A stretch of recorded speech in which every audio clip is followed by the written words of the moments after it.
शहर में रहते हैं पंडित जी, जो न तो पंडिताई करते हैं न किसी पंडित के घर पैदा हुए हैं, लेकिन फिर भी पूरा शहर और अब तो इंटरनेट की बदौलत जाने कहां कहां के लोग उन्हें पंडित जी के नाम से ही जानते हैं। उनका असल नाम तो ब्रजभूषण है। एक सरकारी ऑफिस में जिंदगी भर काम करने के बदले ठीक ठाक पेंशन लेकर रिटायर हुए हैं। घर में सिंपल सी वाइफ है, 2 बेटे हैं जो बड़े शहरों में अच्छे जॉब्स पर हैं। अब सवाल ये उठता है कि दुनिया, यहां तक कि उनकी पत्नी भी उन्हें पंडित जी क्यों कहती है। इसके पीछे एक कहानी है, कहानी जो कि पंडित जी, मेरा मतलब ब्रजभूषण जी के जीवन में घटी सच्ची घटना भी है। बात उस दौर की है जब हमारे देश में कंप्यूटर रेवोल्यूशन शुरू ही हुआ था। तमाम बड़े सरकारी ऑफिसेज में कंप्यूटर लगाए जा रहे थे और एम्प्लॉइज को उन्हें चलाना सिखाने के लिए ट्रेनिंग दी जा रही थी। ब्रजभूषण जी हमेशा से पढ़ने और नई चीजें सीखने के बड़े शौकीन थे। उन्होंने न सिर्फ लिटरेचर बल्कि रिलीजियस किताबें भी बड़े इंटरेस्ट से पढ़ी थी। बल्कि उनकी पत्नी के शब्दों में कहें तो रामायण और गीता तो वो घोट कर पी गए थे। अक्सर घर और ऑफिस की महफिलों में बहुत सुंदर शब्दों में रामचरितमानस की चौपाइयां और गीता के श्लोकों की बड़ी सिंपल और इजी एक्सप्लेनेशन देते थे। अब जब कंप्यूटर सीखने की बारी आई तो उन्होंने इसमें भी बड़े इंटरेस्ट के साथ पार्टिसिपेट किया, जबकि उनके साथ के बाकी लोग जाने क्यों बड़े बेमन से कतराते हुए ट्रेनिंग में हिस्सा ले रहे थे। उन्हें ट्रेनिंग देने वाली टीम कहीं बाहर से आई थी। 4 जवान लड़के जो शायद अभी अभी पढ़ाई पूरी करके निकले थे, इन्हें सिखा रहे थे। इस टीम में एक लड़का था जो बहुत कूल और काम नेचर का था। बड़े पेशेंस से इन लोगों को सिखाता था और कभी भी बेवकूफी भरे सवालों पर गुस्सा नहीं होता था। इस लड़के का नाम संदीप था। ब्रजभूषण जी को संदीप बहुत पसंद था। इधर कुछ दिनों से ब्रजभूषण जी देख रहे थे कि संदीप कुछ शांत सा रहने लगा था। उसके चेहरे पर हमेशा रहने वाली मुस्कान जैसे डिम सी पड़ गई थी। अक्सर कहीं खोया से रहता और एक अजीब सी सैडनेस उसकी आंखों में बनी रहती। अब ब्रजभूषण जी एक्सपीरियंस आदमी थे, जानते थे कि अगर इस एज में डिप्रेशन ने पकड़ लिया तो जिंदगी खराब कर देगा। इसीलिए उन्होंने संदीप से बात करने की सोची और एक दिन उसे डिनर पर घर बुलाया। संदीप आया और खाना खाने के बाद पंडित जी उसे साथ लेकर वॉक पर निकल गए। फिर बातों बातों में उसकी परेशानी का कारण पूछा, जिसे पहले तो वो टालता रहा, लेकिन फिर उसने अपनी परेशानी का रीजन बता ही दिया। दरअसल पिछले 5 सालों से संदीप किसी बड़े कंपेटिटिव एग्जाम की तैयारी कर रहा था और लगातार मेहनत के बाद भी तीसरी बार उसे फेलियर ही मिली थी, जिसने उसकी हिम्मत पूरी तरीके से तोड़ दी थी।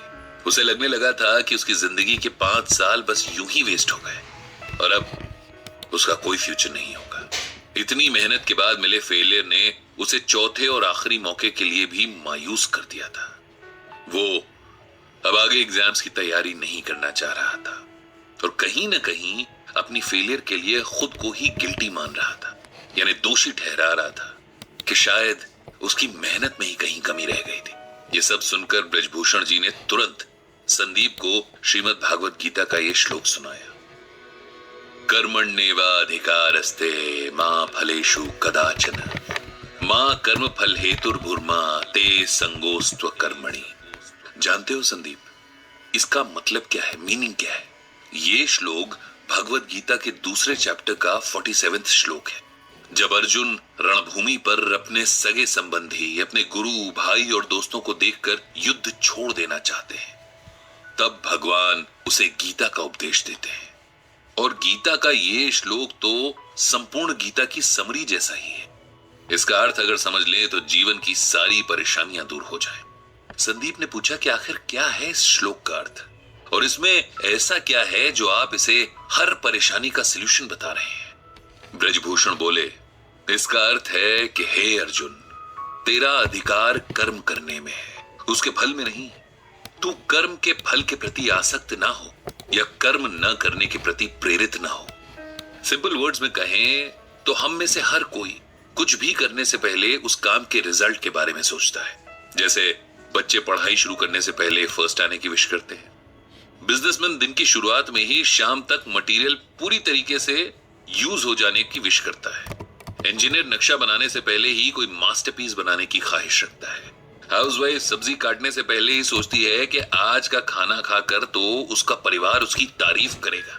हर कोई अपने हर काम से अच्छे फल की उम्मीद करता है, जबकि हमारे हाथ में सिर्फ और सिर्फ अपना काम करना है।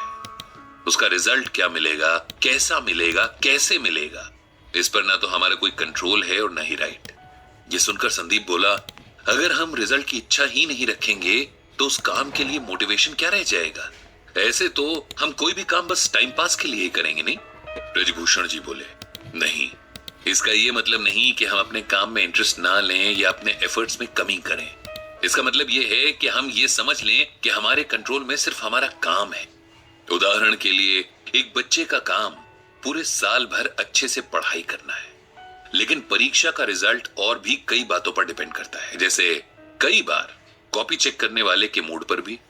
ऐसे में यदि नंबर उस बच्चे की एक्सपेक्टेशन से कम आ जाते हैं तो उसे ना तो अपनी एबिलिटी पर शक करना है, न ही आगे मेहनत करने में कोताही करनी है। हमें हर हाल में अपना बेस्ट देना है।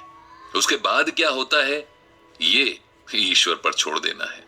किसान जब खेत में बीज बोता है, रात रात जागकर फसल को पानी देता है, तब वो अपना काम कर रहा है। लेकिन अगर सूखा पड़ जाए या उसकी फसल को कोई बीमारी लग जाए, तब किसान को अपने आप को इसकी वजह नहीं समझना चाहिए, क्योंकि ये बात उसके कंट्रोल में नहीं थी।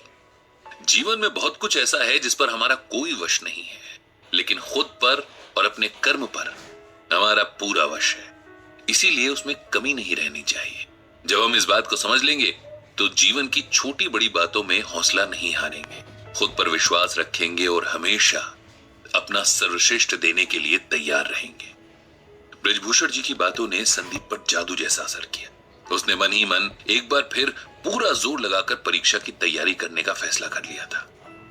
कुछ दिन बाद जब ब्रजभूषण जी के ऑफिस में कंप्यूटर ट्रेनिंग पूरी हुई और सिखाने वाली टीम को विदा किया जा रहा था, तब संदीप ने सबको इकट्ठा किया और कहा, हम सबको हमेशा कुछ न कुछ सीखने के लिए तैयार रहना चाहिए। टीचर कहीं भी किसी भी रूप में मिल सकते हैं और हो सकता है कोई ऐसा टीचर मिल जाए जो लाइफ के लिए आपका एटीट्यूड ही बदल दे। मुझे भी यहाँ एक गुरु मिले जिन्हें जीवन का बहुत एक्सपीरियंस है और इस अनुभव को बांटना भी आता है।